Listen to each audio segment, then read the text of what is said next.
Study abroad is difficult.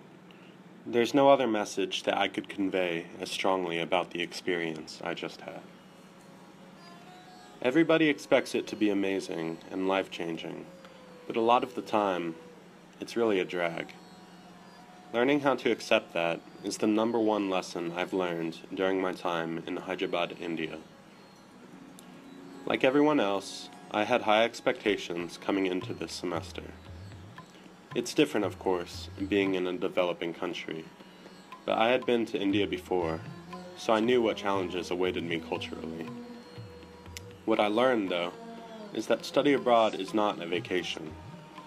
I am literally living in an unfamiliar culture for 4.5 months. I have to do all the same things that my everyday life entails back home, except I'm in a completely foreign culture. Study abroad isn't nearly the same as just traveling somewhere unfamiliar. It's a lifestyle change. This particular experience was made much more difficult by the fact that I had very little preparation coming into it. Yes, I knew the culture, but I was not made aware of what the living situation or academics would be like.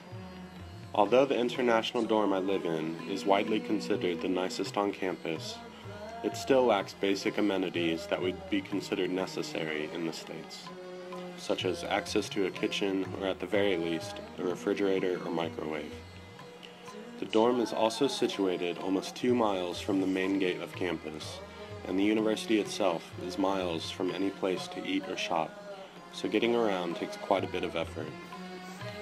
Academically, there are no breaks throughout the semester to travel, and the courses offered by the university are targeted towards master's students, so the rigor, compounded with the different cultural academic expectations, made things very difficult throughout the semester. What has been most difficult for me to accept, however, is that people want to hear amazing stories about my experience, and most of the time, I just wanted to come home. Sure, I had some special experiences, such as the few trips I did get to take, or the cultural celebrations, such as Holi, but most of the time, I really didn't have all that much fun. What I have had to learn as a result is how I can talk about my experience without being completely negative. Lots of times, my photos are a good starting point. Most of them tend to capture some of the highlights of my trip, so those are easy to talk about when people are curious what my experience was like. Otherwise, it's better to just reflect on the lessons I learned. For example, this semester helped me appreciate everything about home a lot more. The people, the places, the accessibility of everything right outside my door.